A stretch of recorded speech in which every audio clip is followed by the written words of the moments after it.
وَلَقَدْ وَصَّلْنَا لَهُمُ الْقَوْلَ لَعَلَّهُمْ يَتَذَكَّرُونَ،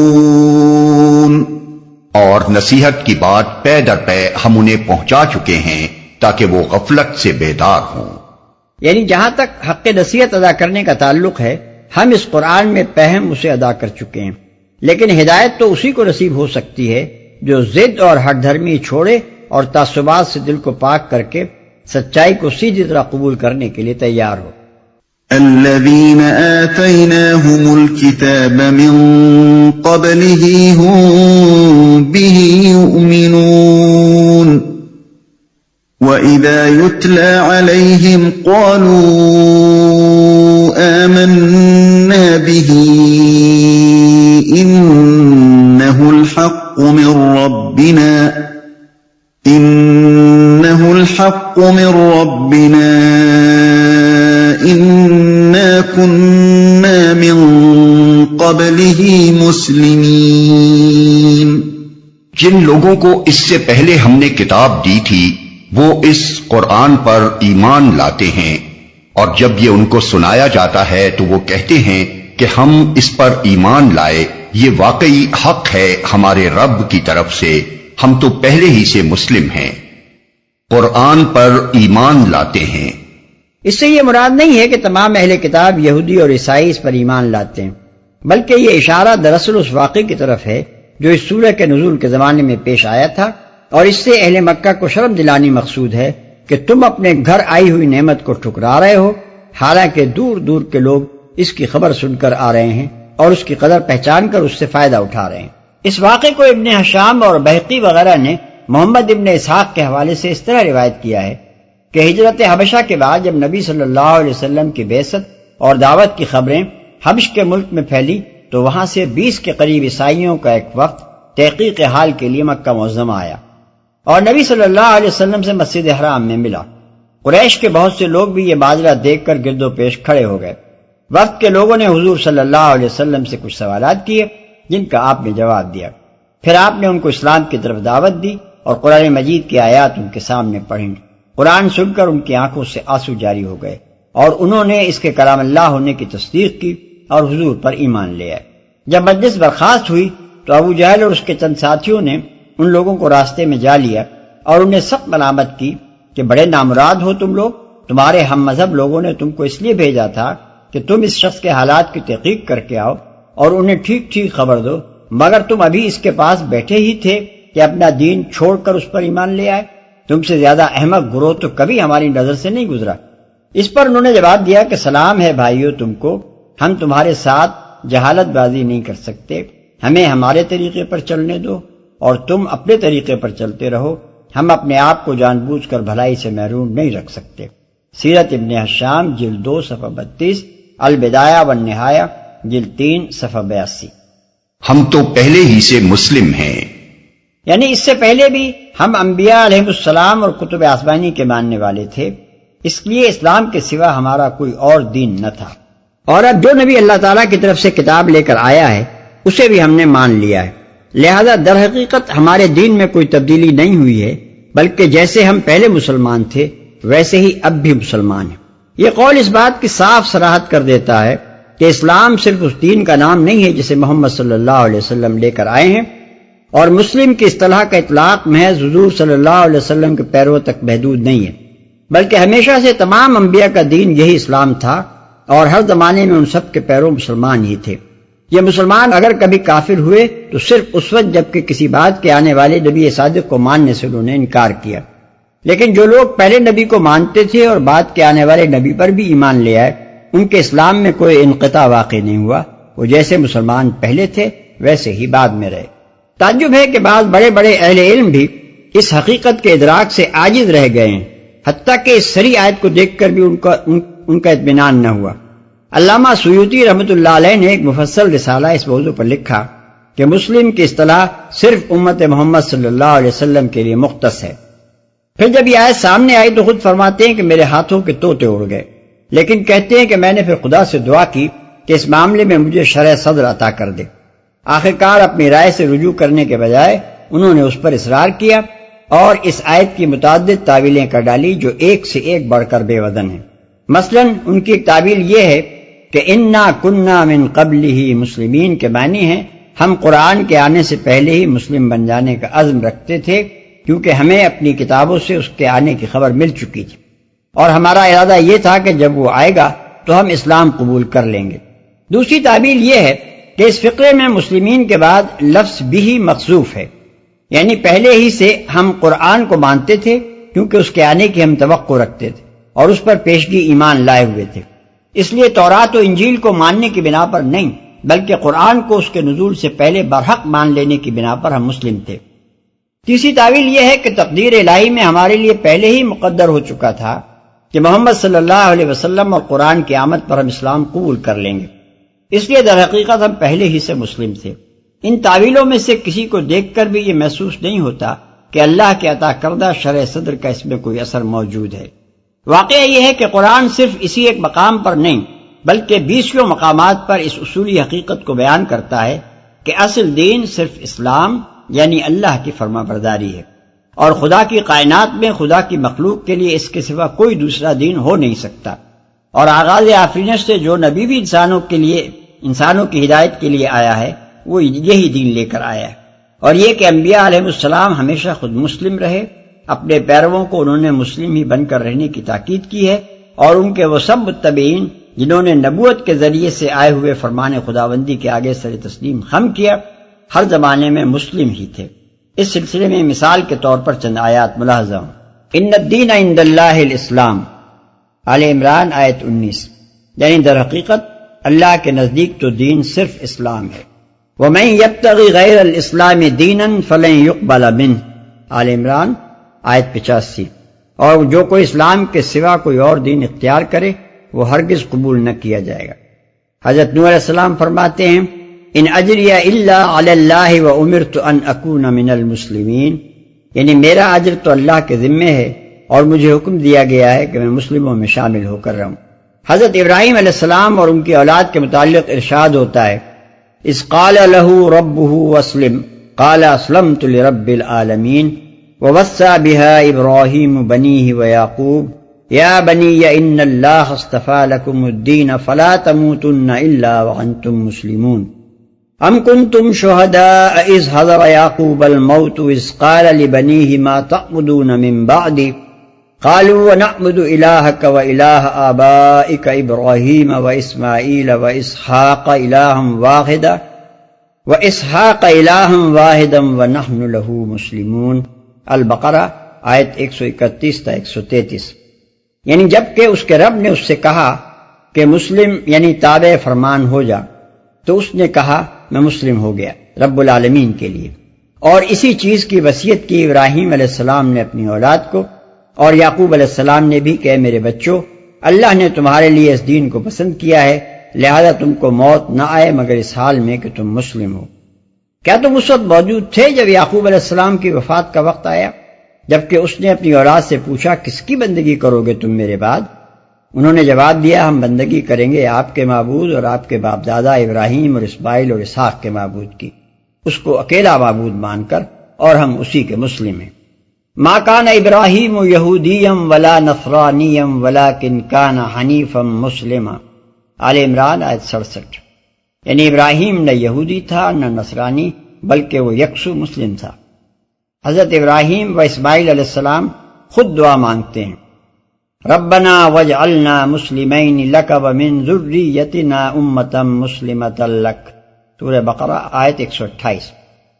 اے ہمارے رب ہم کو اپنا مسلم بنا اور ہماری نسل سے ایک امت پیدا کر جو تیری مسلم ہو۔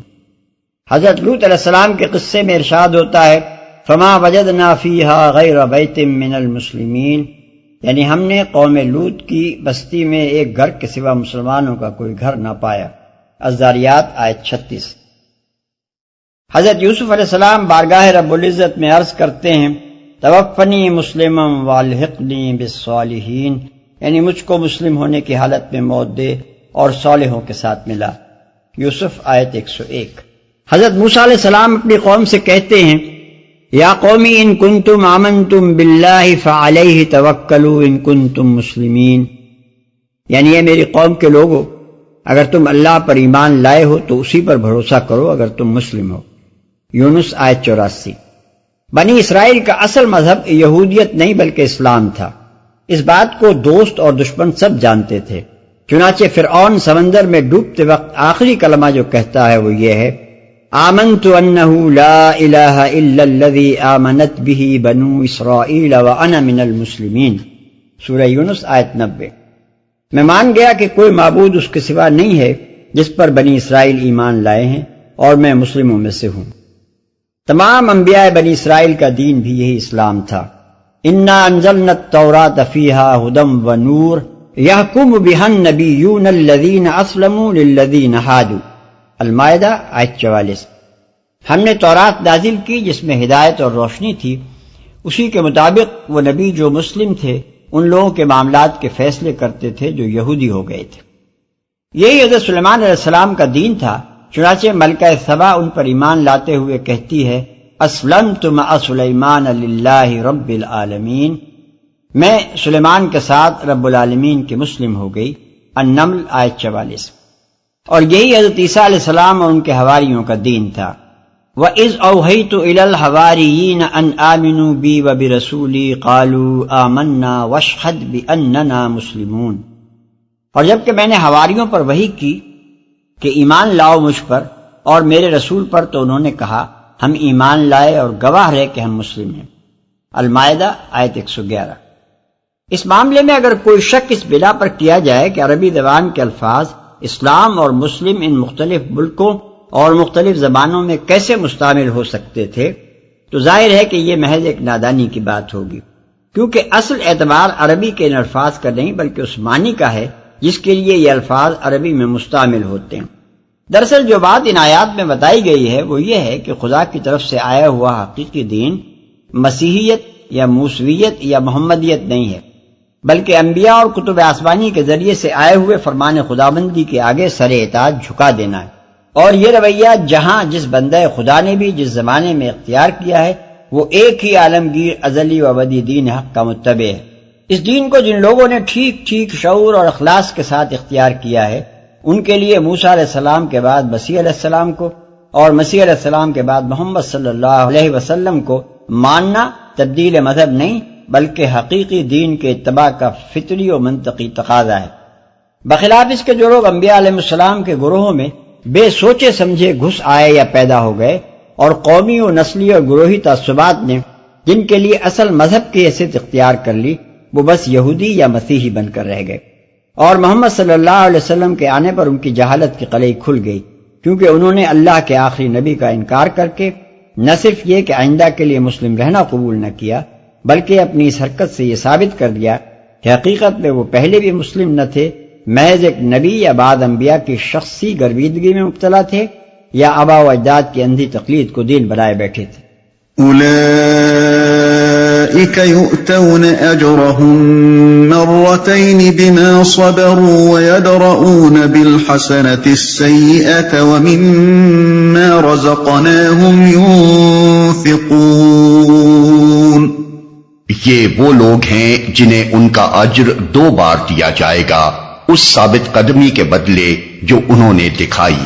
وہ برائی کو بھلائی سے دفع کرتے ہیں اور جو کچھ رزق ہم نے انہیں دیا ہے اس میں سے خرچ کرتے ہیں،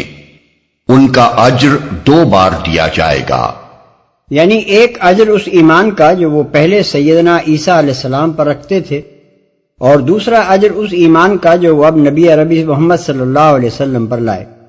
یہی بات اس حدیث میں بیان کی گئی ہے جو بخاری و مسلم نے حضرت ابو موسیٰ اشعری رضی اللہ عنہ سے روایت کی ہے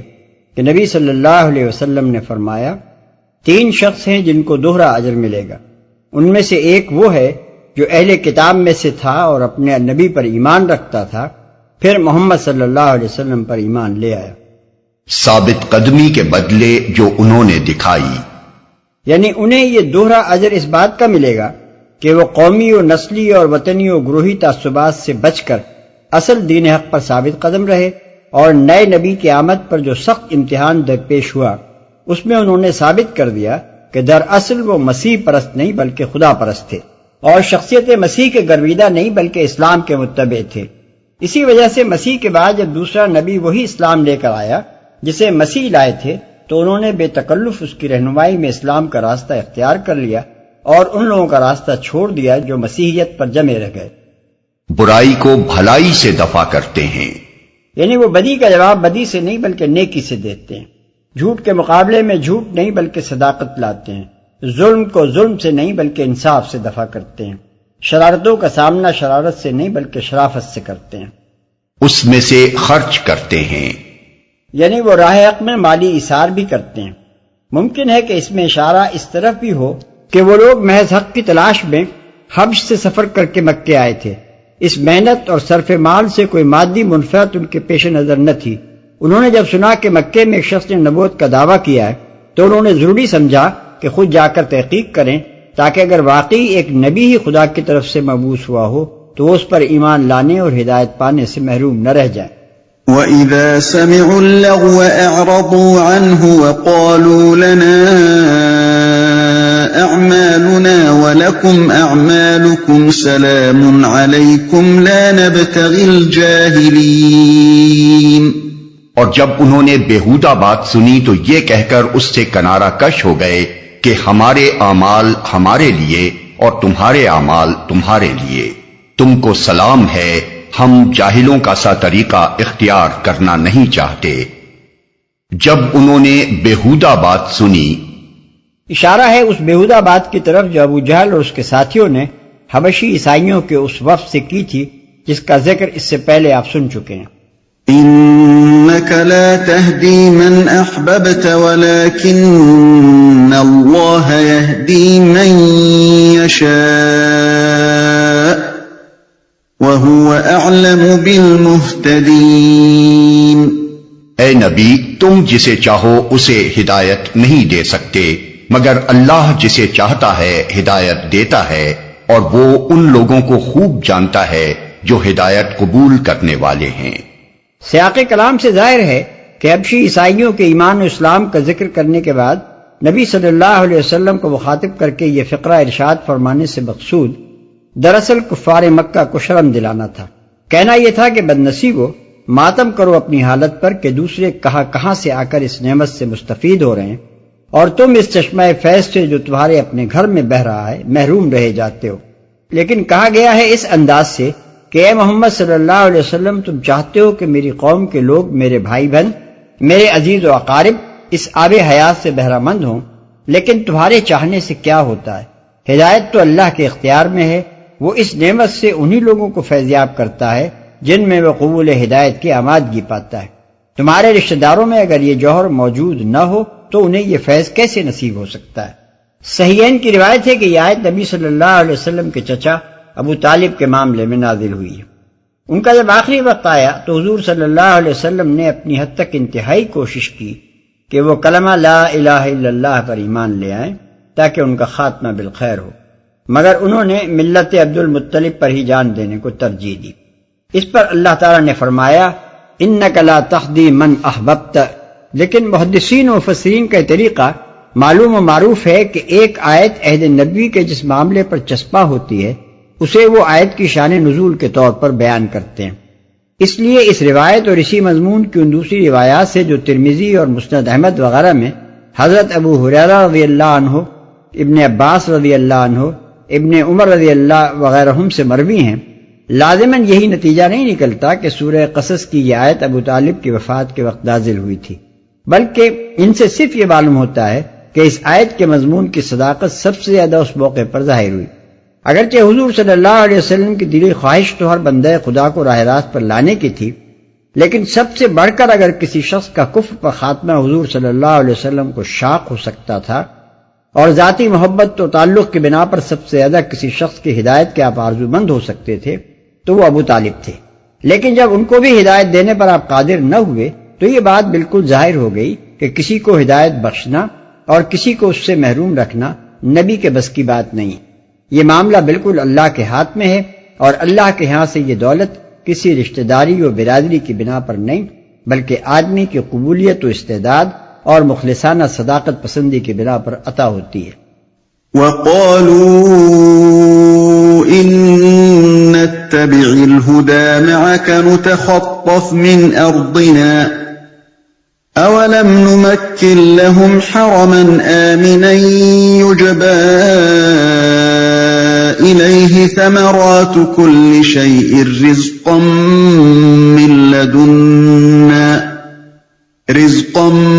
مِّن لَّدُنَّا وَلَٰكِنَّ أَكْثَرَهُمْ لَا يَعْلَمُونَ۔ وہ کہتے ہیں اگر ہم تمہارے ساتھ اس ہدایت کی پیروی اختیار کر لیں تو اپنی زمین سے اچک لیے جائیں گے۔ کیا یہ واقعہ نہیں ہے کہ ہم نے ایک پرامن حرم کو ان کے لیے جائے قیام بنا دیا جس کی طرف ہر طرح کے ثمرات کھنچے چلے آتے ہیں ہماری طرف سے رزق کے طور پر، مگر ان میں سے اکثر لوگ جانتے نہیں ہیں۔ زمین سے اچک لیے جائیں گے، یہ وہ بات ہے جو کفار قریش اسلام قبول نہ کرنے کے لیے عذر کے طور پر پیش کرتے تھے، اور اگر غور سے دیکھا جائے تو معلوم ہوتا ہے کہ ان کے کفر و انکار کا سب سے اہم بنیادی سبب یہی تھا۔ اس بات کو ٹھیک ٹھیک سمجھنے کے لیے ہمیں دیکھنا ہوگا کہ تاریخی طور پر اس زمانے میں قریش کی پوزیشن کیا تھی جس پر ضرب پڑنے کا انہیں اندیشہ تھا۔ قریش کو ابتداً جس چیز نے عرب میں اہمیت دی وہ یہ تھی کہ ان کا حضرت اسماعیل علیہ السلام کی اولاد سے ہونا انساب عرب کی روح سے بالکل ثابت تھا، اور اس بنا پر ان کا خاندان عربوں کی نگاہ میں پیرزادوں کا خاندان تھا۔ پھر جب قصی بن کلاب کے حسن تدبیر سے یہ لوگ کعبے کے متولی ہو گئے اور مکہ ان کا مسکن بن گیا تو ان کی اہمیت پہلے سے بہت زیادہ ہو گئی، اس لیے کہ اب وہ عرب کے سب سے بڑے تیرتھ کے مجاور تھے۔ تمام قبائل عرب میں ان کو مذہبی پیشوائی کا مقام حاصل تھا، اور حج کی وجہ سے عرب کا کوئی قبیلہ ایسا نہ تھا جو ان سے تعلقات نہ رکھتا ہو۔ اس مرکزی حیثیت سے فائدہ اٹھا کر قریش نے بتدریج تجارتی ترقی شروع کی، اور خوش قسمتی سے روم و ایران کی سیاسی کشمکش نے ان کو بین الاقوامی تجارت میں ایک اہم مقام عطا کر دیا۔ اس زمانے میں روم و یونان اور مصر و شام کی جتنی تجارت بھی چین، ہندوستان، انڈونیشیا اور مشرقی افریقہ کے ساتھ تھی، اس کے سارے ناکے ایران نے روک دیے تھے۔ آخری راستہ بحر احمر کا رہ گیا تھا، سو یمن پر ایران کے قبضے نے اسے بھی روک دیا۔ اس کے بعد کوئی صورت اس تجارت کو جاری رکھنے کے لیے اس کے سوا نہیں رہ گئی تھی کہ عرب کے تاجر ایک طرف رومی مقبوضات کا مال بحر عرب اور خلیج فارس کے بندرگاہوں پر پہنچائیں، اور دوسری طرف انہی بندرگاہوں سے مشرقی اموال تجارت لے کر رومی مقبوضات میں پہنچیں۔ اس صورتحال نے مکے کو بین الاقوامی تجارت کا ایک اہم مرکز بنا دیا۔ اس وقت قریشی تھے جنہیں اس کاروبار کا قریب قریب اجارہ حاصل تھا، لیکن عرب کی طوائف الملوکی کے ماحول میں یہ تجارتی نقل و حرکت اس کے بغیر نہ ہو سکتی تھی کہ تجارتی شاہراہیں جن قبائل کے علاقوں سے گزرتی تھی ان کے ساتھ قریش کے گہرے تعلقات ہوں۔ سرداران قریش اس غرض کے لیے صرف اپنے مذہبی اثر پر اکتفا نہ کر سکتے تھے، اس کے لیے انہوں نے تمام قبائل کے ساتھ معاہدات کر رکھے تھے۔ تجارتی منافع میں سے بھی وہ ان کو حصہ دیتے تھے، شیوخ قبائل اور بااثر سرداروں کو تحائف و ہدایہ سے بھی خوش رکھتے تھے، اور سودی کاروبار کا بھی ایک جال انہوں نے پھیلا رکھا تھا جس میں قریب قریب تمام ہمسایہ قبائل کے تجار اور سردار جکڑے ہوئے تھے۔ ان حالات میں جب نبی صلی اللہ علیہ وسلم کی دعوت توحید اٹھی تو دین آبائی کے تعصب سے بڑھ کر جو چیز قریش کے لیے اس کے خلاف وجہ اشتعال بنی وہ یہ تھی کہ اس دعوت کی بدولت انہیں اپنا مفاد خطرے میں نظر آ رہا تھا۔ وہ سمجھتے تھے کہ معقول دلائل اور حجتوں سے شرک و بت پرستی غلط اور توحید صحیح بھی ہو تو اس کو چھوڑنا اور اسے قبول کر لینا ہمارے لیے تباہ کن ہے۔ ایسا کرتے ہی تمام عرب ہمارے خلاف بھڑک اٹھے گا، ہمیں کعبے کی تولیت سے بے دخل کر دیا جائے گا، بت پرست قبائل کے ساتھ ہمارے وہ تمام معاہدانہ تعلقات ختم ہو جائیں گے جن کی وجہ سے ہمارے تجارتی قافلے رات دن عرب کے مختلف حصوں سے گزرتے ہیں۔ اس طرح یہ دین ہمارے مذہبی رسوخ و اثر کا بھی خاتمہ کر دے گا اور ہماری معاشی خوشحالی کا بھی، بلکہ بعید نہیں کہ تمام قبائل عرب ہمیں سرے سے مکہ ہی چھوڑ دینے پر مجبور کر دیں۔ یہاں پہنچ کر دنیا پرستوں کی بے بصیرتی کا عجیب نقشہ انسان کے سامنے آتا ہے۔ رسول اللہ صلی اللہ علیہ وسلم بار بار انہیں یقین دلاتے تھے کہ یہ کلمہ جو میں تمہارے سامنے پیش کر رہا ہوں اسے مان لو تو عرب و عجم تمہارے تابع ہو جائیں گے، مگر انہیں اس میں اپنی موت نظر آتی۔ وہ سمجھتے تھے کہ جو دولت، اثر اور رسوخ ہمیں آج حاصل ہے یہ بھی ختم ہو جائے گا۔ ان کو اندیشہ تھا کہ یہ کلمہ قبول کرتے ہی ہم اس سرزمین میں ایسے بے یار و مددگار ہو جائیں گے کہ چیل کوے ہماری بوٹیاں نوچ کھائیں گے۔ ان کی کوتاہ نظری وہ وقت نہ دیکھ سکتی تھی جب چند ہی سال بعد تمام عرب محمد صلی اللہ علیہ وسلم کے ماتحت ایک مرکزی سلطنت کا تابع فرمان ہونے والا تھا۔ پھر اسی نسل کی زندگی میں ایران، عراق، شام، مصر سب ایک ایک کر کے اس سلطنت کے زیر نگی ہو جانے والے تھے۔ اور اس قول پر ایک صدی گزرنے سے بھی پہلے قریش ہی کے خلفاء سندھ سے لے کر اسپین تک اور قفقاز سے لے کر یمن کے سواحل تک دنیا کے ایک بہت بڑے حصے پر حکمرانی کرنے والے تھے۔ اکثر لوگ جانتے نہیں ہیں۔ یہ اللہ تعالیٰ کی طرف سے ان کے عذر کا پہلا جواب۔ اس کا مطلب یہ ہے کہ یہ حرم جس کے امن و امان اور جس کی مرکزیت کی بدولت آج تم اس قابل ہوئے ہو کہ دنیا بھر کا مال تجارت اس وادی غیر ذی زرع میں کھچا چلا آ رہا ہے، کیا اس کو یہ امن اور یہ مرکزیت کا مقام تمہاری کسی تدبیر نے دیا ہے؟ 2500 برس پہلے چٹیل پہاڑوں کے درمیان اس بے آب و گیاہ وادی میں ایک اللہ کا بندہ اپنی بیوی اور ایک شیرخوار بچے کو لے کر آیا تھا۔ اس نے یہاں پتھر اور گارے کا ایک حجرہ تعمیر کر دیا اور پکار دیا کہ اللہ نے اسے حرم بنایا ہے، آؤ اس گھر کی طرف اور اس کا طواف کرو۔ اب یہ اللہ کی دی ہوئی برکت نہیں تو اور کیا ہے کہ 25 صدیوں سے یہ جگہ عرب کا مرکز بنی ہوئی ہے۔ سخت بدامنی کے ماحول میں ملک کا صرف یہی گوشہ ایسا ہے جہاں امن میسر ہے۔ اس کو عرب کا بچہ بچہ احترام کی نگاہ سے دیکھتا ہے اور ہر سال ہزارہ انسان اس کے طواف کے لیے چلے آتے ہیں۔ اسی نعمت کا ثمرہ تو ہے کہ تم عرب کے سردار بنے ہوئے ہو اور دنیا کی تجارت کا ایک بڑا حصہ تمہارے قبضے میں ہے۔ اب کیا تم یہ سمجھتے ہو کہ جس خدا نے یہ نعمت تمہیں بخشی ہے اس سے منحرف اور باغی ہو کر تو تم پھلو پھولو گے، مگر اس کے دین کی پیروی اختیار کرتے ہی برباد ہو جاؤ گے۔ وَكَمْ أَهْلَكْنَا مِن قَرْيَةٍ بَطِرَتْ مَعِيشَتَهَا فَتِلْكَ مَسَاكِنُهُمْ لَمْ تُسْكَن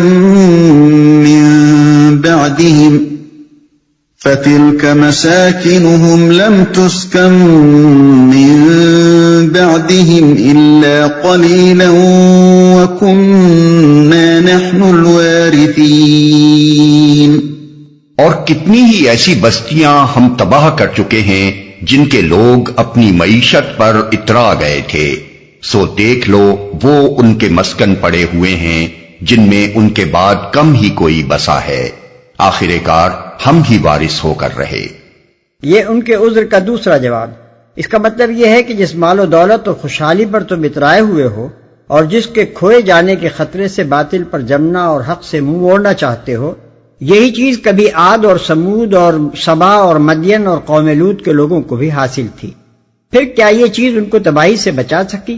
آخر معیار زندگی کی بلندی ہی تو ایک مقصود نہیں ہے کہ آدمی حق و باطل سے بے نیاز ہو کر بس اسی کے پیچھے پڑا رہے اور راہ راست کو صرف اس لیے قبول کرنے سے انکار کر دے کہ ایسا کرنے سے یہ گوہر مقصود ہاتھ سے جانے کا خطرہ ہے۔ کیا تمہارے پاس اس کی کوئی ضمانت ہے کہ جن گمراہیوں اور بدکاریوں نے پچھلی خوشحال قوموں کو تباہ کیا انہی پر اصرار کر کے تم بچے رہ جاؤ گے اور ان کی طرح تمہاری شامت کبھی نہ آئے گی؟ وَمَا كَانَ رَبُّكَ مُهْلِكَ الْقُرَى حَتَّى يَبْعَثَ فِي أُمِّهَا رَسُولًا يَتْلُو عَلَيْهِمْ آيَاتِنَا وَمَا كُنَّا مُهْلِكِي الْقُرَى إِلَّا وَأَهْلُهَا ظَالِمُونَ۔ اور تیرا رب بستیوں کو ہلاک کرنے والا نہ تھا جب تک کہ ان کے مرکز میں ایک رسول نہ بھیج دیتا جو ان کو ہماری آیات سناتا، اور ہم بستیوں کو ہلاک کرنے والے نہ تھے جب تک کہ ان کے رہنے والے ظالم نہ ہو جاتے۔ یہ ان کے عذر کا تیسرا جواب۔ پہلے جو قومیں تباہ ہوئیں ان کے لوگ ظالم ہو چکے تھے، مگر خدا نے ان کو تباہ کرنے سے پہلے اپنے رسول بھیج کر انہیں متنبع کیا، اور جب ان کی تنبیہ پر بھی وہ اپنی کذربی سے باز نہ آئے تو انہیں ہلاک کر دیا۔ یہی معاملہ اب تمہیں درپیش ہے، تم بھی ظالم ہو چکے ہو اور ایک رسول تمہیں بھی متنبع کرنے کے لیے آ گیا ہے۔ اب تم کفر و انکار کی روش اختیار کر کے اپنی عیش اور اپنی خوشحالی کو بچاؤ گے نہیں بلکہ الٹا خطرے میں ڈالو گے۔ جس تباہی کا تمہیں اندیشہ ہے وہ ایمان لانے سے نہیں بلکہ انکار کرنے سے تم پر آئے گی۔ وَمَا أُوتِيتُم مِّن شَيْءٍ فَمَتَاعُ الْحَيَاةِ الدُّنْيَا وَزِينَتُهَا وَمَا عِندَ اللَّهِ خَيْرٌ وَأَبْقَىٰ أَفَلَا تَعْقِلُونَ۔ تم لوگوں کو جو کچھ بھی دیا گیا ہے وہ محض دنیا کی زندگی کا سامان اور اس کی زینت ہے، اور جو کچھ اللہ کے پاس ہے وہ اس سے بہتر اور باقی تر ہے۔ کیا تم لوگ عقل سے کام نہیں لیتے؟ أَفَمَن وَعَدْنَاهُ وَعْدًا حَسَنًا فَهُوَ لَاقِيهِ كَمَن مَّتَّعْنَاهُ مَتَاعَ الْحَيَاةِ الدُّنْيَا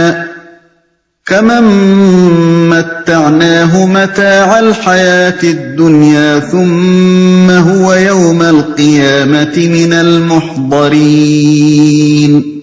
بھلا وہ شخص جس سے ہم نے اچھا وعدہ کیا ہو اور وہ اسے پانے والا ہو، کبھی اس شخص کی طرح ہو سکتا ہے جسے ہم نے صرف حیات دنیا کا سر و سامان دے دیا ہو اور پھر وہ قیامت کے روز سزا کے لیے پیش کیا جانے والا ہو؟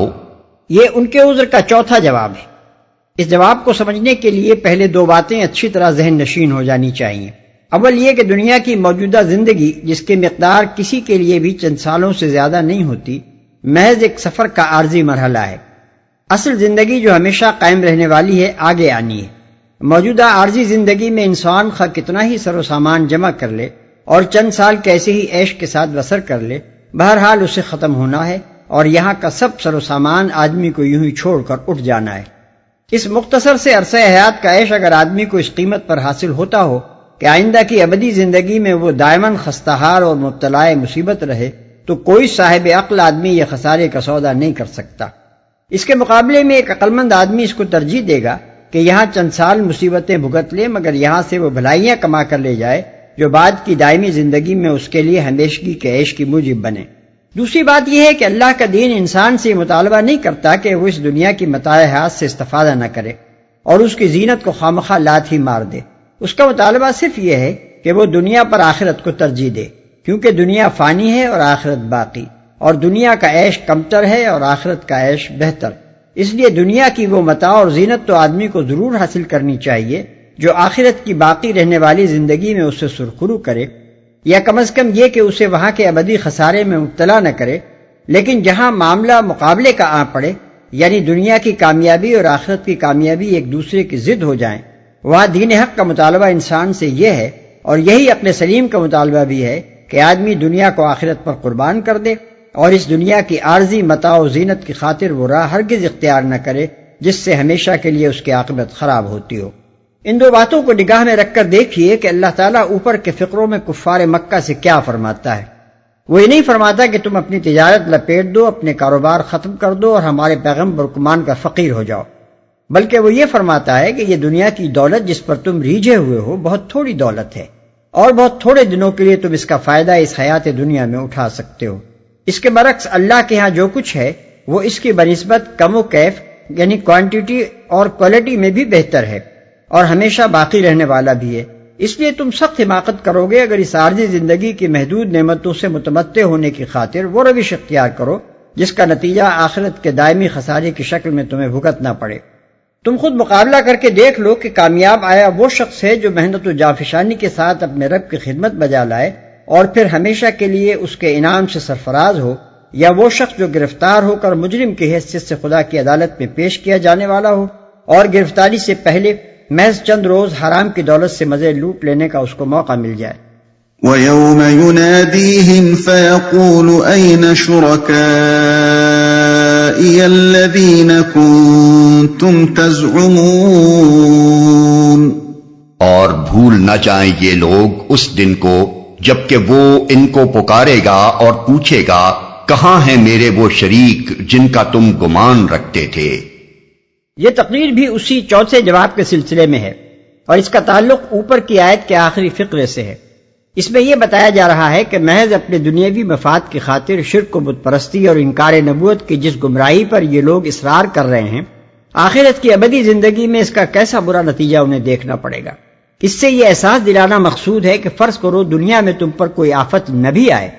اور یہاں کی مختصر سی زندگی میں تم حیات دنیا کی متاع و زینت سے خوب بہرہ اندوز بھی ہو لو، تب بھی اگر آخرت میں اس کا انجام یہی کچھ ہونا ہے تو خود سوچ لو کہ یہ نفع کا سودا ہے جو تم کر رہے ہو یا سراسر خسارے کا سودا۔ قال الذين حق عليهم القول ربنا هؤلاء الذين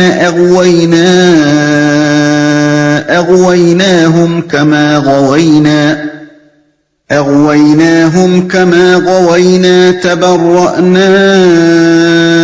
إليك ما كانوا إيانا يعبدون.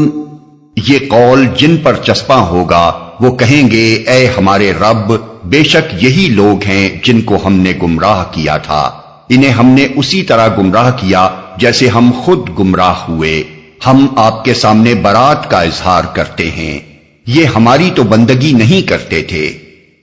یہ قول جن پر چسپاں ہوگا.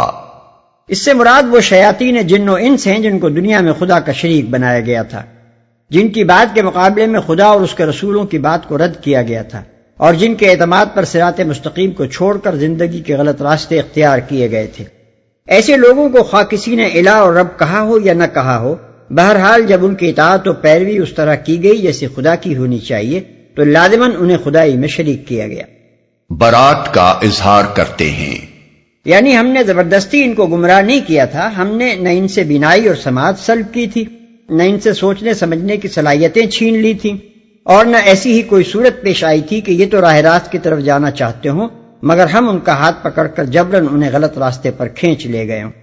بلکہ جس طرح ہم خود اپنی مرضی سے گمراہ ہوئے تھے اسی طرح ان کے سامنے بھی ہم نے گمراہی پیش کی اور انہوں نے اپنی مرضی سے اس کو قبول کیا، لہذا ہم ان کی ذمہ داری قبول نہیں کرتے، ہم اپنے فعل کے ذمہ دار ہیں اور یہ اپنے فعل کے ذمہ دار. یہاں یہ لطیف نکتہ قابل توجہ ہے کہ اللہ تعالیٰ سوال تو کرے گا شریک ٹھہرانے والوں سے، مگر قبل اس کے کہ یہ کچھ بولیں جواب دینے لگیں گے وہ جن کو شریک ٹھہرایا گیا تھا. اس کی وجہ یہ ہے کہ جب عام مشرکین سے یہ سوال کیا جائے گا تو ان کے لیڈر اور پیشوا محسوس کریں گے کہ اب آ گئی ہماری شامت. یہ ہمارے سابق پیرو ضرور کہیں گے کہ یہ لوگ ہماری گمراہی کے اصل ذمہ دار ہیں، اس لیے پیرووں کے بولنے سے پہلے وہ خود سبقت کر کے اپنی صفائی پیش کرنی شروع کر دیں گے. یہ ہماری تو بندگی نہیں کرتے تھے، یعنی یہ ہمارے نہیں بلکہ اپنے ہی نفس کے بندے بنے ہوئے تھے.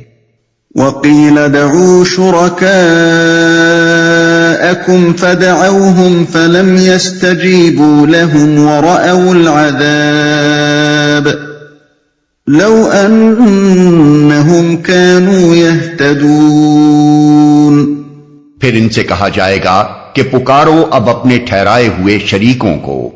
یہ انہیں پکاریں گے مگر وہ ان کو کوئی جواب نہ دیں گے اور یہ لوگ عذاب دیکھ لیں گے، کاش یہ ہدایت اختیار کرنے والے ہوتے. پکارو اب اپنے ٹھہرائے ہوئے شریکوں کو، یعنی انہیں مدد کے لیے پکارو. دنیا میں تو تم نے ان پر بھروسہ کر کے ہماری بات رد کی تھی، اب یہاں ان سے کہو کہ آئیں اور تمہاری مدد کریں اور تمہیں عذاب سے بچائیں. وَيَوْمَ يُنَادِيهِمْ فَيَقُولُ مَاذَا أَجَبْتُمُ الْمُرْسَلِينَ. اور فراموش نہ کریں یہ لوگ وہ دن جبکہ وہ ان کو پکارے گا اور پوچھے گا کہ جو رسول بھیجے گئے تھے انہیں تم نے کیا جواب دیا تھا. فَعَمِيَتْ عَلَيْهِمُ الْأَنبَاءُ يَوْمَئِذٍ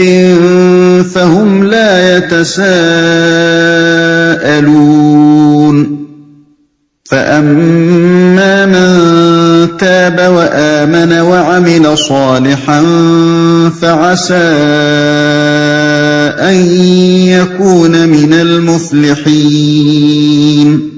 اس وقت کوئی جواب ان کو نہ سوچے گا اور نہ یہ آپس میں ایک دوسرے سے پوچھ ہی سکیں گے،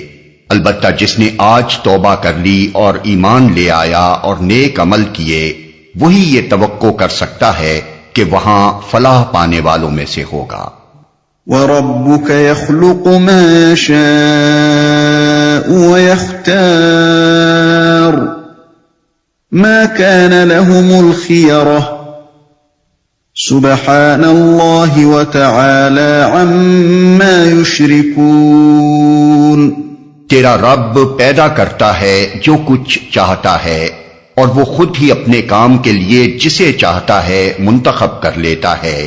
یہ انتخاب ان لوگوں کے کرنے کا کام نہیں ہے.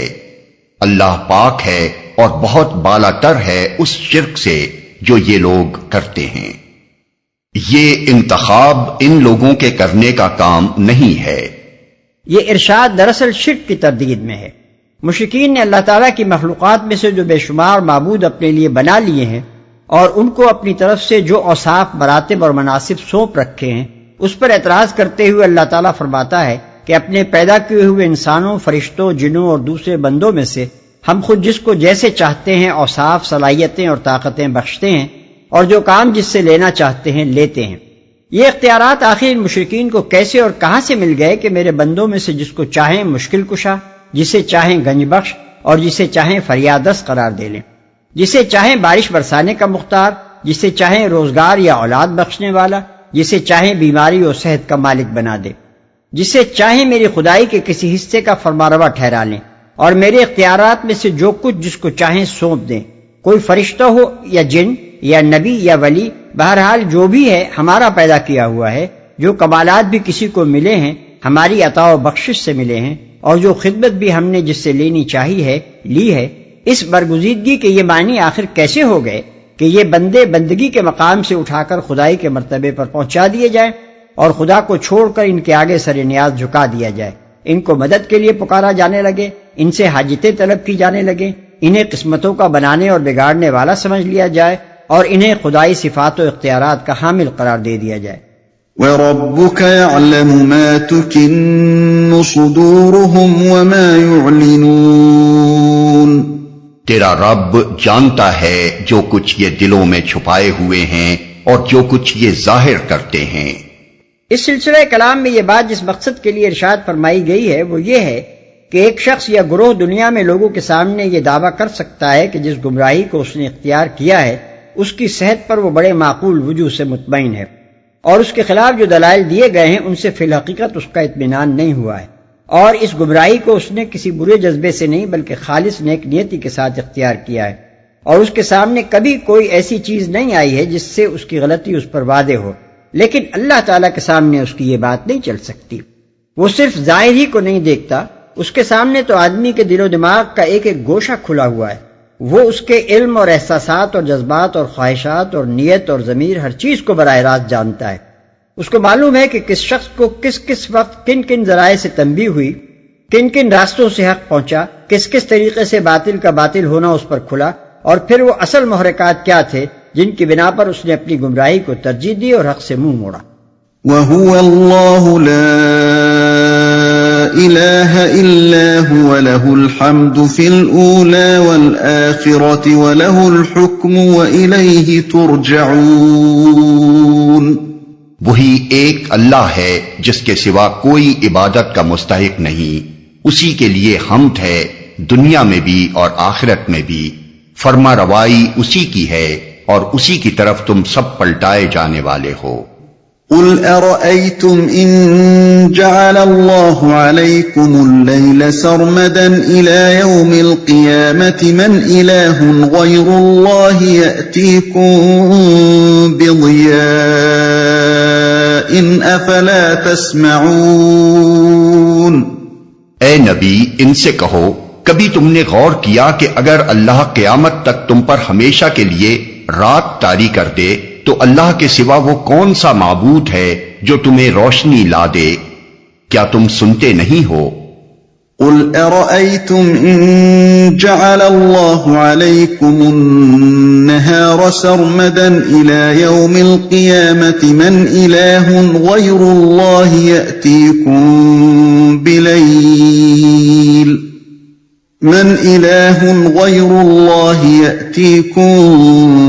بِلَيْلٍ تَسْكُنُونَ فِيهِ أَفَلَا تُبْصِرُونَ۔ ان سے پوچھو، کبھی تم نے سوچا کہ اگر اللہ قیامت تک تم پر ہمیشہ کے لیے دن طاری کر دے تو اللہ کے سوا وہ کون سا معبود ہے جو تمہیں رات لا دے تاکہ تم اس میں سکون حاصل کر سکو؟ کیا تم کو سوچتا نہیں؟ وَمِن رَّحْمَتِهِ جَعَلَ لَكُمُ اللَّيْلَ وَالنَّهَارَ لِتَسْكُنُوا فِيهِ وَلِتَبْتَغُوا مِن فَضْلِهِ وَلَعَلَّكُمْ تَشْكُرُونَ۔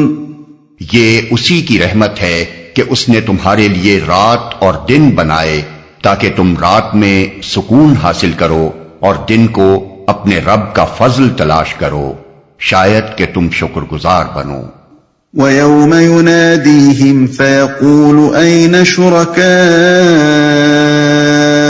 الَّذِينَ كُنتُمْ تَزْعُمُونَ۔ یاد رکھیں یہ لوگ وہ دن جبکہ وہ انہیں پکارے گا، پھر پوچھے گا کہاں ہیں میرے وہ شریک جن کا تم گمان رکھتے تھے۔ وَنَزَعْنَا مِن كُلِّ أُمَّةٍ شَهِيدًا فَقُلْنَا هَاتُوا بُرْهَانَكُمْ فَعَلِمُوا أَنَّ الْحَقَّ لِلَّهِ وَضَلَّ عَنْهُمْ مَا كَانُوا يَفْتَرُونَ۔ اور ہم ہر امت میں سے ایک گواہ نکال لائیں گے، پھر کہیں گے کہ لاؤ اب اپنی دلیل۔ اس وقت انہیں معلوم ہو جائے گا کہ حق اللہ کی طرف ہے، اور گم ہو جائیں گے ان کے وہ سارے جھوٹ جو انہوں نے گڑھ رکھے تھے۔ ایک گواہ نکال لائیں گے، یعنی وہ نبی جس نے اس امت کو خبردار کیا تھا، یا انبیاء کے پیرووں میں سے کوئی ایسا ہدایت یافتہ انسان جس نے اس امت میں تبلیغ حق کا فریضہ انجام دیا تھا، یا کوئی ایسا ذریعہ جس سے اس امت تک پیغام حق پہنچ چکا تھا۔ لاؤ اب اپنی دلیل،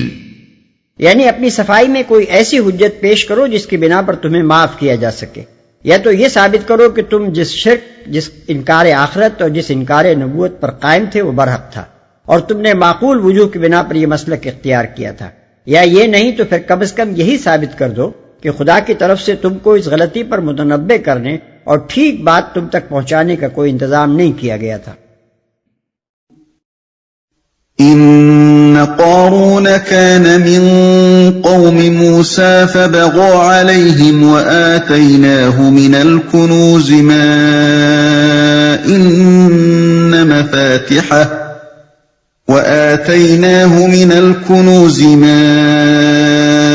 إن مفاتحه لتنوء بالعصبة أولي القوة إذ قال له قومه لا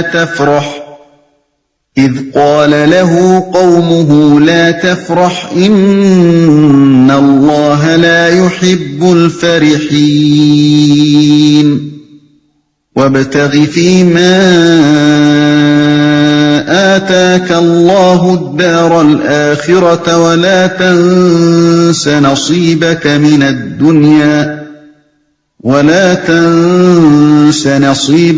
الدنيا وأحسن كما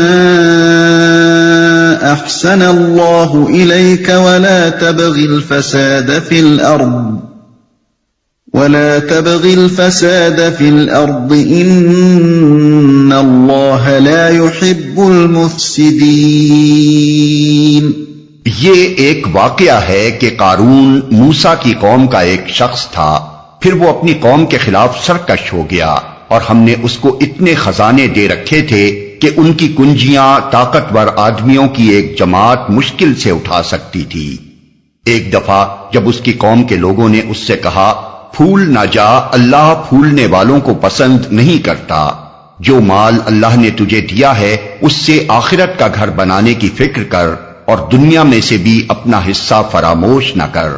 احسان کر جس طرح اللہ نے تیرے ساتھ احسان کیا ہے، اور زمین میں فساد برپا کرنے کی کوشش نہ کر، اللہ مفسدوں کو پسند نہیں کرتا۔ یہ ایک واقعہ ہے۔ یہ واقعہ بھی کفار مکہ کے اسی عذر کے جواب میں بیان کیا جا رہا ہے جس پر آیت 57 سے مسلسل تقریر ہو رہی ہے۔ اس سلسلے میں یہ بات ملحوظ خاطر رہے کہ جن لوگوں نے محمد صلی اللہ علیہ وسلم کی دعوت سے قومی مفاد پر ضرب لگنے کا خطرہ ظاہر کیا تھا، وہ دراصل مکے کے بڑے بڑے سیٹھ، ساہوکار اور سرمایہ دار تھے، جنہیں بین الاقوامی تجارت اور سود خواری نے قارون وقت بنا رکھا تھا۔ یہی لوگ اپنی جگہ یہ سمجھے بیٹھے تھے کہ اصل حق بس یہ ہے کہ زیادہ سے زیادہ دولت سمیٹو۔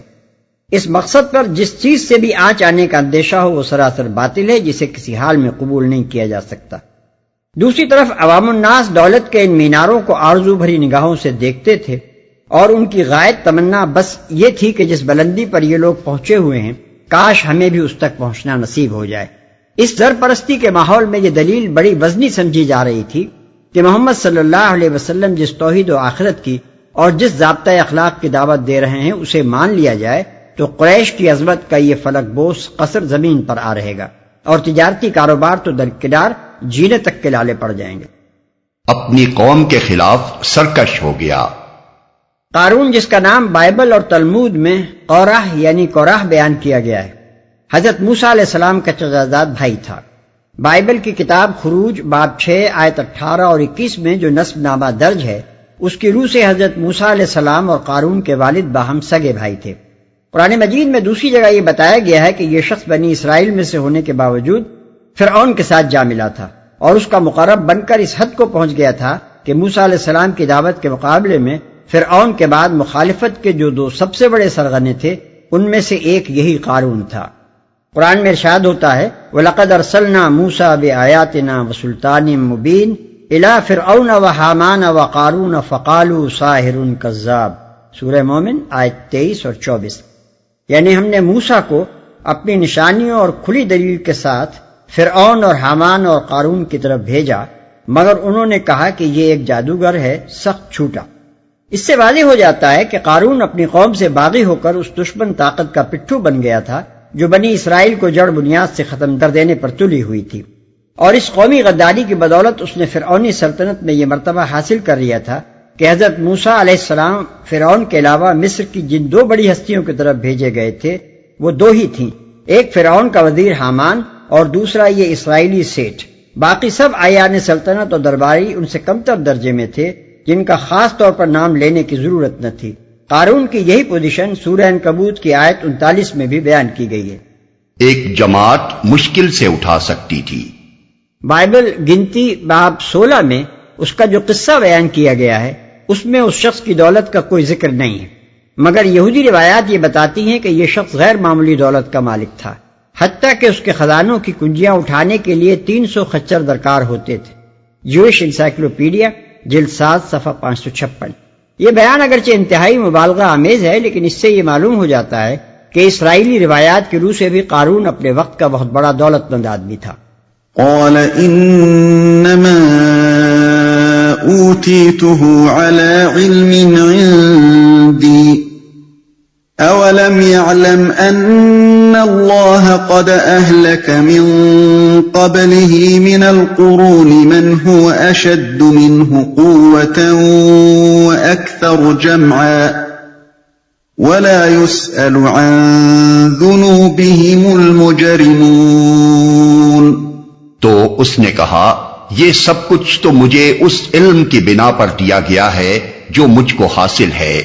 کیا اس کو یہ علم نہ تھا کہ اللہ اس سے پہلے بہت سے ایسے لوگوں کو ہلاک کر چکا ہے جو اس سے زیادہ قوت اور جمعیت رکھتے تھے؟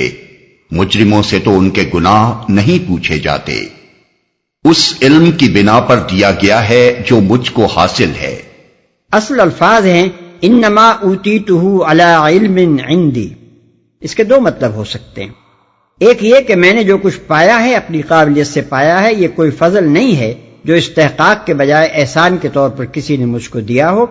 اور اب مجھے اس کا شکریہ اس طرح ادا کرنا ہو کہ جن نااہل لوگوں کو کچھ نہیں دیا گیا ہے انہیں میں فضل و احسان کے طور پر اس میں سے کچھ دوں، یا کوئی خیر خیرات اس غرض کے لیے کروں کہ یہ فضل مجھ سے چھین نہ لیا جائے۔ دوسرا مطلب یہ بھی ہو سکتا ہے کہ میرے نزدیک تو خدا نے یہ دولت جو مجھے دی ہے میرے اوصاف کو جانتے ہوئے دی ہے۔ اگر میں اس کی نگاہ میں ایک پسندیدہ انسان نہ ہوتا تو یہ کچھ مجھے کیوں دیتا؟ مجھ پر اس کی نعمتوں کی بارش ہونا ہی اس بات کی دلیل ہے کہ میں اس کا محبوب ہوں اور میری روش اس کو پسند ہے۔ جمعیت رکھتے تھے، یعنی یہ شخص جو بڑا عالم و فاضل اور دانا و باخبر بنا پھر رہا تھا اور اپنی قابلیت کا یہ کچھ غرہ رکھتا تھا، اس کے علم میں کیا یہ بات کبھی نہ آئی تھی کہ اس سے زیادہ دولت و حشمت اور قوت و شوکت والے اس سے پہلے دنیا میں گزر چکے ہیں اور اللہ نے انہیں آخرکار تباہ و برباد کر کے رکھ دیا؟ اگر قابلیت اور ہنرمندی ہی دنیاوی عروج کے لیے کوئی ضمانت ہے تو ان کی یہ صلاحیتیں اس وقت کہاں چلی گئی تھیں جب وہ تباہ ہوئے؟ اور اگر کسی کو دنیاوی عروج نصیب ہونا لازماً اسی بات کا ثبوت ہے کہ اللہ تعالیٰ اس شخص سے خوش ہے اور اس کے اعمال و اوصاف کو پسند کرتا ہے، تو پھر ان لوگوں کی شامت کیوں آئی؟ مجرموں سے تو ان کے گناہ نہیں پوچھے جاتے۔ یعنی مجرم تو یہی دعویٰ کیا کرتے ہیں کہ ہم بڑے اچھے لوگ ہیں، وہ کب مانا کرتے ہیں کہ ان کے اندر کوئی برائی ہے، مگر ان کی سزا ان کے اپنے اعتراف پر منحصر نہیں ہوتی۔ انہیں جب پکڑا جاتا ہے تو ان سے پوچھ کر نہیں پکڑا جاتا کہ بتاؤ تمہارے گناہ کیا ہیں۔ فخرج على قومه في زينته قال الذين يريدون الحياة الدنيا قال الذين يريدون الحياة الدنيا يا ليت لنا مثل ما أوتي قارون إنه لذو حظ عظيم۔ ایک روز وہ اپنی قوم کے سامنے اپنے پورے ٹھاٹھ میں نکلا۔ جو لوگ حیات دنیا کے طالب تھے وہ اسے دیکھ کر کہنے لگے کاش ہمیں بھی وہی کچھ ملتا جو قارون کو دیا گیا ہے، یہ تو بڑا نصیبے والا ہے۔ وقال الذين أوتوا العلم ويلكم ثواب الله خير لمن آمن وعمل صالحا ولا يلقاها إلا الصابرون۔ مگر جو لوگ علم رکھنے والے تھے وہ کہنے لگے افسوس تمہارے حال پر، اللہ کا ثواب بہتر ہے اس شخص کے لیے جو ایمان لائے اور نیک عمل کرے، اور یہ دولت نہیں ملتی مگر صبر کرنے والوں کو۔ یعنی یہ سیرت، یہ انداز فکر اور یہ ثواب الہی کی بخشش صرف انہی لوگوں کے حصے میں آتی ہے جن میں اتنا تحمل اور اتنی ثابت قدمی موجود ہو کہ حلال طریقے ہی اختیار کرنے پر مضبوطی کے ساتھ جمے رہیں، خواہ ان سے صرف چٹنی روٹی میسر ہو یا کروڑ پتی بن جانا نصیب ہو جائے، اور حرام طریقوں کی طرف قطعاً مائل نہ ہو، خواہ ان سے دنیا بھر کے فائدے سمیٹ لینے کا موقع مل رہا ہو۔ اس آیت میں اللہ کے ثواب سے مراد ہے وہ رزق کریم جو حدود اللہ کے اندر رہتے ہوئے محنت و کوشش کرنے کے نتیجے میں انسان کو دنیا اور آخرت میں نصیب ہو، اور صبر سے مراد ہے اپنے جذبات اور خواہشات پر قابو رکھنا، لالچ اور حرص و آز کے مقابلے میں ایمانداری اور راست بازی پر ثابت قدم رہنا، صداقت و دیانت سے جو نقصان بھی ہوتا ہو یا جو فائدہ بھی ہاتھ سے جاتا ہو اسے برداشت کر لینا، ناجائز تدبیروں سے جو منفعت بھی حاصل ہو سکتی ہو اسے ٹھوکر مار دینا، حلال کی روزی خواہ بقدر سد رمق ہی ہو اس پر قانع و مطمئن رہنا، حرام خوروں کے ٹھاٹ باٹ دیکھ کر رشک و تمنا کے جذبات سے بے چین ہونے کے بجائے اس پر ایک نگاہ غلط انداز بھی نہ ڈالنا، اور ٹھنڈے دل سے یہ سمجھ لینا کہ ایک ایماندار آدمی کے لیے اس چمکدار گندگی کی بنسبت وہ بے رونق طہارت ہی بہتر ہے جو اللہ نے اپنے فضل سے اس کو بخشی ہے۔ رہا یہ ارشاد کہ یہ دولت نہیں ملتی مگر صبر کرنے والوں کو، تو اس دولت سے مراد اللہ کا ثواب بھی ہے اور وہ پاکیزہ ذہنیت بھی جس کے بنا پر آدمی ایمان و عمل صالح کے ساتھ فاقہ کشی کر لینے کو اس سے بہتر سمجھتا ہے کہ بے ایمانی اختیار کر کے ارب پتی بن جائے۔ فخسفنا به وبداره الأرض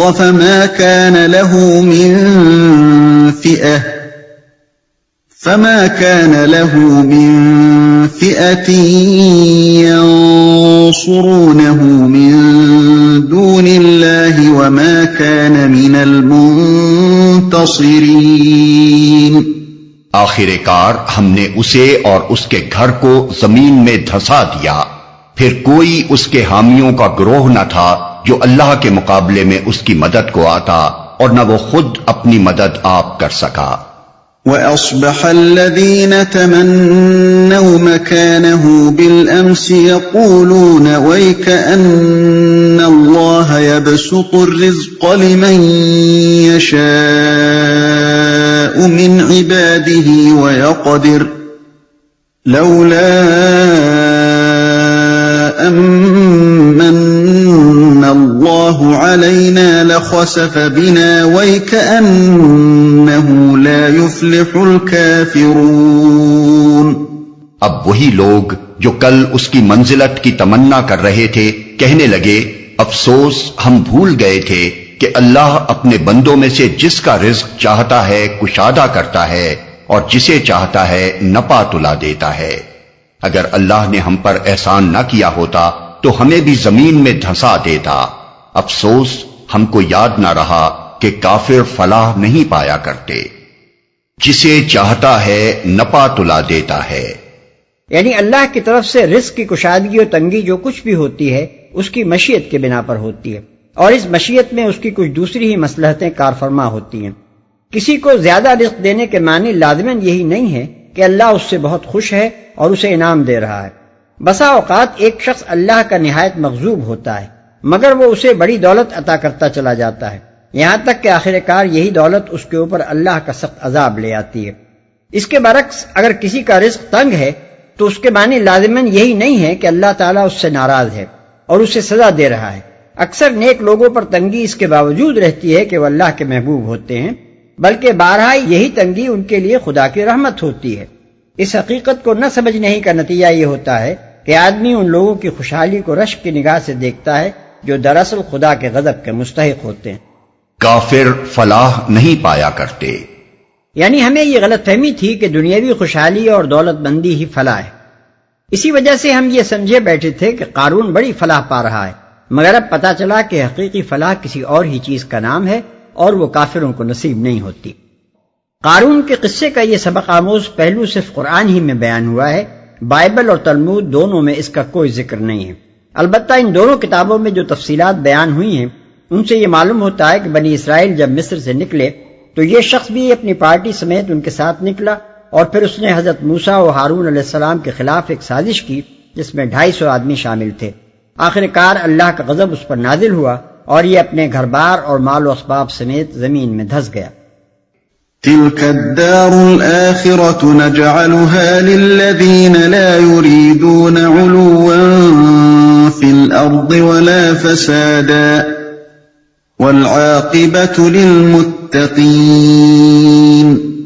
وہ آخرت کا گھر تو ہم ان لوگوں کے لیے مخصوص کر دیں گے جو زمین میں اپنی بڑائی نہیں چاہتے اور نہ فساد کرنا چاہتے ہیں، اور انجام کی بھلائی متقین ہی کے لیے ہے۔ آخرت کا گھر مراد ہے جنت جو حقیقی فلاح کا مقام ہے۔ اپنی بڑائی نہیں چاہتے، یعنی جو خدا کی زمین میں اپنی بڑائی قائم کرنے کے خواہاں نہیں ہیں، جو سرکش و جبار اور متکبر بن کر نہیں رہتے بلکہ بندے بن کر رہتے ہیں، اور خدا کے بندوں کو اپنا بندہ بنا کر رکھنے کی کوشش نہیں کرتے۔ نہ فساد کرنا چاہتے ہیں۔ فساد سے مراد انسانی زندگی کے نظام کا وہ بگاڑ ہے جو حق سے تجاوز کرنے کے نتیجے میں لازماً رونما ہوتا ہے۔ خدا کی بندگی اور اس کے قوانین کی اطاعت سے نکل کر آدمی جو کچھ بھی کرتا ہے وہ سراسر فساد ہی فساد ہے۔ اسی کا ایک جز وہ فساد بھی ہے جو حرام طریقوں سے دولت سمیٹنے اور حرام راستوں میں خرچ کرنے سے برپا ہوتا ہے۔ متقین ہی کے لیے ہے، یعنی ان لوگوں کے لیے جو خدا سے ڈرتے ہیں اور اس کی نافرمانی سے پرہیز کرتے ہیں۔ من جاء بالحسنة فله خير منها ومن جاء بالسيئة فلا يجزى الذين عملوا السيئات إلا ما كانوا يعملون۔ جو کوئی بھلائی لے کر آئے گا اس کے لیے اس سے بہتر بھلائی ہے، اور جو برائی لے کر آئے تو برائیاں کرنے والوں کو ویسا ہی بدلہ ملے گا جیسے عمل وہ کرتے تھے۔ ان الذي فرض عليك القرآن لرادك الى معاد قل ربي اعلم من جاء بالهدى ومن هو في ضلال مبين۔ اے نبی، یقین جانو کہ جس نے یہ قرآن تم پر فرض کیا ہے وہ تمہیں ایک بہترین انجام کو پہنچانے والا ہے۔ ان لوگوں سے کہہ دو کہ میرا رب خوب جانتا ہے کہ ہدایت لے کر کون آیا ہے اور کھلی گمراہی میں کون مبتلا ہے۔ جس نے یہ قرآن تم پر فرض کیا ہے، یعنی اس قرآن کو خلق خدا تک پہنچانے اور اس کی تعلیم دینے اور اس کی ہدایت کے مطابق دنیا کی اصلاح کرنے کی ذمہ داری تم پر ڈالی ہے۔ بہترین انجام کو پہنچانے والا ہے۔ اصل الفاظ ہیں لرادوک الی معاد، یعنی تمہیں ایک معاد کی طرف پھیرنے والا ہے۔ معاد کے لغوی معنی ہے وہ مقام جس کی طرف آخر کار آدمی کو پلٹنا ہو، اور اسے نکرہ استعمال کرنے سے اس میں خود بخود یہ مفہوم پیدا ہو جاتا ہے کہ وہ مقام بڑی شان اور عظمت کا مقام ہے۔ بعض مفسرین نے اس سے مراد جنت لی ہے، لیکن اسے صرف جنت کے ساتھ مخصوص کر دینے کی کوئی معقول وجہ نہیں ہے۔ کیوں نہ اسے ویسا ہی عام رکھا جائے جیسا خود اللہ تعالیٰ نے بیان فرمایا ہے، تاکہ یہ وعدہ دنیا اور آخرت دونوں سے متعلق ہو جائے۔ سیاق عبارت کا اقتضا بھی یہ ہے کہ اسے آخرت ہی میں نہیں، اس دنیا میں بھی نبی صلی اللہ علیہ وسلم کو آخر کار بڑی شان و عظمت عطا کرنے کا وعدہ سمجھا جائے۔ کفار مکہ کے جس قول پر آیت 57 سے لے کر یہاں تک مسلسل گفتگو چلی آ رہی ہے، اس میں انہوں نے کہا تھا کہ اے محمد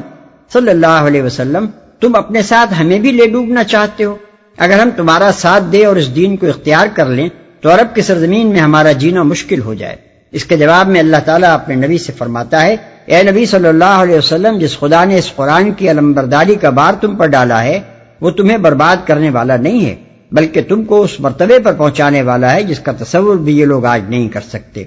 اور فی الواقع اللہ تعالیٰ نے چند ہی سال بعد حضور صلی اللہ علیہ وسلم کو اس دنیا میں انہی لوگوں کی آنکھوں کے سامنے تمام ملک عرب پر ایسا مکمل اقتدار عطا کر کے دکھا دیا کہ آپ کی مزاحمت کرنے والی کوئی طاقت وہاں نہ ٹھہر سکی، اور آپ کے دین کے سوا کسی دین کے لیے وہاں گنجائش نہ رہی۔ عرب کی تاریخ میں اس سے پہلے کوئی نظیر اس کی موجود نہ تھی کہ پورے جزیرۃ العرب پر کسی ایک شخص کی ایسی بے غل و غش بادشاہی قائم ہو گئی ہو کہ ملک بھر میں کوئی اس کا مد مقابل باقی نہ رہا ہو، کسی میں اس کے حکم سے سرتابی کا یارہ نہ ہو، اور لوگ صرف سیاسی طور پر ہی اس کے حلقہ بگوش نہ ہوئے ہوں، بلکہ سارے دینوں کو مٹا کر اسی ایک شخص نے سب کو اپنے دین کا پیرو بھی بنا لیا ہو۔ بعض مفسرین نے یہ خیال ظاہر کیا ہے کہ سورہ قصص کی آیت مکہ سے مدینہ کی طرف ہجرت کرتے ہوئے راستے میں نازل ہوئی تھی، اور اس میں اللہ تعالیٰ نے اپنے نبی صلی اللہ علیہ وسلم سے یہ وعدہ فرمایا تھا کہ وہ آپ کو پھر مکہ واپس پہنچائے گا۔ لیکن اول تو اس کے الفاظ میں کوئی گنجائش اس امر کی نہیں ہے کہ معاد سے مکہ مراد لیا جائے، دوسرے یہ صورت روایات کے روح سے بھی اور اپنے مضمون کی داخلی شہادت کے اعتبار سے بھی ہجرت حبشہ کے قریب زمانے کی ہے، اور یہ بات سمجھ میں نہیں آتی کہ کئی سال بعد ہجرت مدینہ کے راستے میں اگر یہ آیت نازل ہوئی تھی تو اسے کس مناسبت سے یہاں اس سیاق و سباق میں لا کر رکھ دیا گیا۔ تیسرے، اس سیاق و سباق کے اندر مکے کی طرف حضور کی واپسی کا ذکر بالکل بے محل نظر آتا ہے۔ آیت کے یہ معنی اگر لیے جائیں تو یہ کفار مکہ کی بات کا جواب نہیں بلکہ ان کے عذر کو اور تقویت پہنچانے والا ہوگا۔ اس کے معنی یہ ہوں گے کہ بے شک اے اہل مکہ، تم ٹھیک کہتے ہو، محمد صلی اللہ علیہ وسلم اس شہر سے نکال دیے جائیں گے، لیکن وہ مستقل طور پر ضلع وطن نہیں رہیں گے، بلکہ آخر کار ہم انہیں اسی جگہ واپس لے آئیں گے۔ یہ روایت اگرچہ بخاری، نسائی، ابن جریر اور دوسرے محدثین نے ابن عباس رضی اللہ عنہ سے نقل کی ہے، لیکن یہ ہے ابن عباس رضی اللہ عنہ کی اپنی ہی رائے، کوئی حدیث مرفوع نہیں ہے کہ اسے ماننا لازم ہو۔ وما كنت ترجو أن يلقى إليك الكتاب إلا رحمة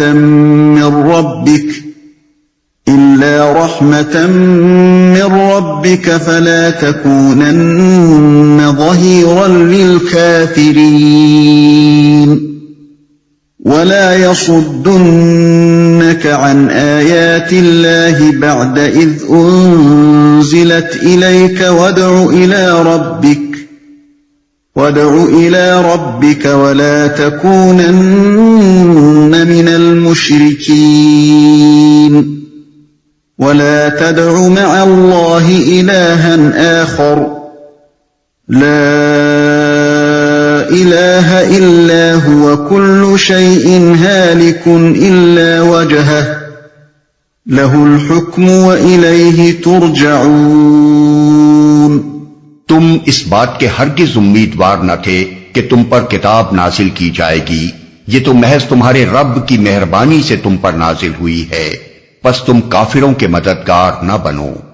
اور ایسا کبھی نہ ہونے پائے کہ اللہ کی آیات جب تم پر نازل ہوں تو کفار تمہیں ان سے باز رکھیں۔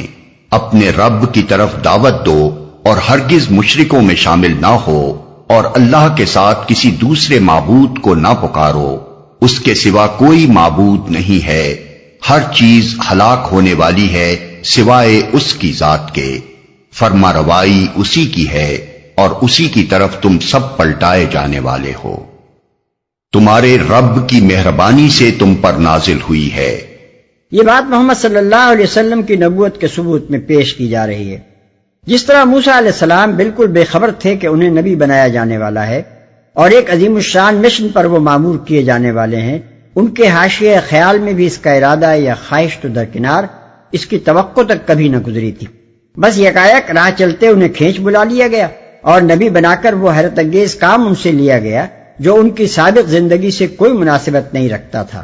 ٹھیک ایسا ہی معاملہ حضرت صلی اللہ علیہ وسلم کے ساتھ بھی پیش آیا۔ مکے کے لوگ خود جانتے تھے کہ غار حرا سے جس روز آپ نبوت کا پیغام لے کر اترے اس سے ایک دن پہلے تک آپ کی زندگی کیا تھی، آپ کے مشاغل کیا تھے، آپ کی بات چیت کیا تھی، آپ کی گفتگو کے موضوعات کیا تھے، آپ کی دلچسپیاں اور سرگرمیاں کس نوعیت کی تھیں۔ یہ پوری زندگی صداقت و دیانت، امانت اور پاک بازی سے لبریز ضرور تھی، اس میں انتہائی شرافت، امن پسندی، پاس عہد، ادائے حقوق اور خدمت خلق کا رنگ بھی غیر معمولی شان کے ساتھ نمایاں تھا، مگر اس میں کوئی چیز ایسی موجود نہ تھی جس کی بنا پر کسی کے وہم و گمان میں بھی یہ خیال گزر سکتا ہو کہ یہ نیک بندہ کل نبوت کا دعویٰ لے کر اٹھنے والا ہے۔ آپ سے قریب ترین ربط ضبط رکھنے والوں میں، آپ کے رشتہ داروں اور ہمسایوں اور دوستوں میں کوئی شخص یہ نہ کہہ سکتا تھا کہ آپ پہلے سے نبی بننے کی تیاری کر رہے تھے۔ کسی نے ان مضامین اور مسائل اور موضوعات کے متعلق کبھی ایک لفظ تک آپ کی زبان سے نہ سنا تھا جو غار حرا کی اس انقلابی ساتھ کے بعد یکایک آپ کی زبان پر جاری ہونے شروع ہو گئے۔ کسی نے آپ کو وہ مخصوص زبان اور وہ الفاظ اور اصطلاحات استعمال کرتے نہ سنا تھا جو اچانک قرآن کی صورت میں لوگ آپ سے سننے لگے۔ کبھی آپ واز کہنے کھڑے نہ ہوئے تھے، کبھی کوئی دعوت اور تحریک لے کر نہ اٹھے تھے، بلکہ کبھی آپ کی کسی سرگرمی سے یہ گمان تک نہ ہو سکتا تھا کہ آپ اجتماعی مسائل کے حل یا مذہبی اصلاح یا اخلاقی اصلاح کے لیے کوئی کام شروع کرنے کی فکر میں۔ اس انقلابی ساتھ سے ایک دن پہلے تک آپ کی زندگی ایک ایسے تاجر کی زندگی نظر آتی تھی جو سیدھے سادے جائز طریقوں سے اپنی روزی کماتا ہے، اپنے بال بچوں کے ساتھ ہنسی خوشی رہتا ہے، مہمانوں کی تواضع، قریبوں کی مدد اور رشتہ داروں سے حسن سلوک کرتا ہے، اور کبھی کبھی عبادت کرنے کے لیے خلوت میں جا بیٹھتا ہے۔ ایسے شخص کا یکایک ایک عالمگیر زلزلہ ڈال دینے والی خطابت کے ساتھ اٹھنا، ایک انقلاب انگیز دعوت شروع کر دینا، ایک نرالا لٹریچر پیدا کر دینا، ایک مستقل فلسفہ حیات اور نظام فکر و اخلاق و تمدن لے کر سامنے آ جانا، اتنا بڑا تغیر ہے جو انسانی نفسیات کے لحاظ سے کسی بناوٹ اور تیاری اور ارادی کوشش کے نتیجے میں قطعاً رونما نہیں ہو سکتا، اس لیے کہ ایسی ہر کوشش اور تیاری بہرحال تدریجی ارتقاء کے مراحل سے گزرتی ہے، اور یہ مراحل ان لوگوں سے کبھی مخفی نہیں رہ سکتے جن کے درمیان آدمی شب و روز زندگی گزارتا ہو۔ اگر حضرت صلی اللہ علیہ وسلم کی زندگی ان مراحل سے گزری ہوتی تو مکے میں سینکڑوں زبانیں یہ کہنے والی ہوتی، ہم نہ کہتے تھے یہ شخص ایک دن کوئی بڑا دعویٰ لے کر اٹھنے والا ہے، لیکن تاریخ شاہد ہے کہ کفار مکہ نے آپ پر ہر طرح کے اعتراضات کیے، مگر یہ اعتراض کرنے والا ان میں سے کوئی ایک شخص بھی نہ تھا۔ پھر یہ بات کہ آپ خود بھی نبوت کے خواہش مند یا اس کے لیے متوقع اور منتظر نہ تھے، بلکہ پوری بے خبری کی حالت میں اچانک آپ کو اس معاملے سے سابقہ پیش آ گیا، اس کا ثبوت اس واقعے سے ملتا ہے جو احادیث میں آغاز وحی کی کیفیت کے متعلق منقول ہوا ہے۔ جبریل علیہ السلام سے پہلی ملاقات اور سورہ علق کی ابتدائی آیات کے نزول کے بعد آپ غار حرا سے کانپتے اور لرزتے ہوئے گھر پہنچتے ہیں، گھر والوں سے کہتے ہیں مجھے اڑاؤ مجھے اڑاؤ۔ کچھ دیر کے بعد جب ذرا خوف زدگی کی کیفیت دور ہوتی ہے تو اپنی رفیق زندگی کو سارا معاملہ سنا کر کہتے ہیں کہ مجھے اپنی جان کا ڈر ہے۔ وہ فوراً جواب دیتی ہیں ہرگز نہیں، آپ کو اللہ کبھی رنج میں نہ ڈالے گا، آپ تو قرابت داروں کے حق ادا کرتے ہیں، بے کس کو سہارا دیتے ہیں، بے زر کی دستگیری کرتے ہیں، مہمانوں کی تواضع کرتے ہیں، ہر کار خیر میں مدد کرنے کے لیے تیار رہتے ہیں۔ پھر وہ آپ کو لے کر ورقہ بن نوفل کے پاس جاتی ہیں جو ان کے چچازاد بھائی اور اہل کتاب میں سے ایک ذی علم اور راست باز آدمی تھے۔ وہ آپ سے سارا واقعہ سننے کے بعد بلا تامل کہتے ہیں کہ یہ جو آپ کے پاس آیا تھا وہی ناموس یعنی کار خاص پر معمور فرشتہ ہے جو موسیٰ کے پاس آتا تھا، کاش میں جوان ہوتا اور اس وقت تک زندہ رہتا جب آپ کی قوم آپ کو نکال دے گی۔ آپ پوچھتے ہیں کیا یہ لوگ مجھے نکال دیں گے؟ وہ جواب دیتے ہاں، کوئی شخص ایسا نہیں گزرا کہ وہ چیز لے کر آیا ہو جو آپ لائے ہیں اور لوگ اس کے دشمن نہ ہو گئے ہوں۔ یہ پورا واقعہ اس حالت کی تصویر پیش کر دیتا ہے جو بالکل فطری طور پر یکایک خلاف توقع ایک انتہائی غیر معمولی تجربہ پیش آ جانے سے کسی سیدھے سادے انسان پر طاری ہو سکتی ہے۔ اگر حضرت صلی اللہ علیہ وسلم پہلے سے نبی بننے کی فکر میں ہوتے، اپنے متعلق یہ سوچ رہے ہوتے کہ مجھ جیسے آدمی کو نبی ہونا چاہیے، اور اس انتظار میں مراقبے کر کر کے اپنے ذہن پر زور ڈال رہے ہوتے کہ کب کوئی فرشتہ آتا ہے اور میرے پاس پیغام لاتا ہے، تو غار حرا والا معاملہ پیش آتے ہی آپ خوشی سے اچھل پڑتے اور بڑے دم دعوے کے ساتھ پہاڑ سے اتر کر سیدھے اپنی قوم کے سامنے پہنچتے اور اپنی نبوت کا اعلان کر دیتے۔ لیکن اس کے برعکس یہاں حالت یہ ہے کہ جو کچھ دیکھا تھا اس پر ششدر رہ جاتے ہیں، کانپتے اور لرزتے ہوئے گھر پہنچتے ہیں، لحاف اوڑھ کر لیٹ جاتے ہیں، ذرا دل ٹھہرتا ہے تو بیوی کو چپکے سے بتاتے ہیں کہ آج غار کی تنہائی میں مجھ پر یہ حادثہ گزرا ہے، معلوم نہیں کیا ہونے والا ہے، مجھے اپنی جان کی خیر نظر نہیں آتی۔ یہ کیفیت نبوت کے کسی امیدوار کی کیفیت سے کس قدر مختلف ہے۔ پھر بیوی سے بڑھ کر شوہر کی زندگی، اس کے حالات اور اس کے خیالات کو کون جان سکتا ہے؟ اگر ان کے تجربے میں پہلے سے یہ بات آئی ہوئی ہوتی کہ میاں نبوت کے امیدوار ہیں اور ہر وقت فرشتے کے آنے کا انتظار کر رہے ہیں، تو ان کا جواب ہرگز وہ نہ ہوتا جو حضرت خدیجہ رضی اللہ عنہا نے دیا۔ وہ کہتی کہ میاں گھبراتے کیوں ہو، جس چیز کی مدتوں سے تمنا تھی وہ مل گئی، چلو اب پیری کی دکان چمکاؤ، میں بھی نذرانے سنبھالنے کی تیاری کرتی ہوں۔ لیکن وہ 15 برس کی رفاقت میں آپ کی زندگی کا جو رنگ دیکھ چکی تھیں، اس کی بنا پر انہیں یہ بات سمجھنے میں ایک لمحے کی دیر بھی نہ لگی کہ ایسے نیک اور بے لوث انسان کے پاس شیطان نہیں آ سکتا، نہ اللہ اس کو کسی بری آزمائش میں ڈال سکتا ہے۔ اس نے جو کچھ دیکھا ہے وہ سراسر حقیقت ہے۔ اور یہی معاملہ ورقہ بن نوفل کا بھی ہے۔ وہ کوئی باہر کے آدمی نہ تھے، بلکہ حضور صلی اللہ علیہ وسلم کی اپنی برادری کے آدمی اور قریب کے رشتے سے برادر نسبتی تھے۔ پھر ایک ذی علم عیسائی ہونے کی حیثیت سے نبوت اور کتاب اور وحی کو بناوٹ اور تصنع سے ممیز کر سکتے تھے۔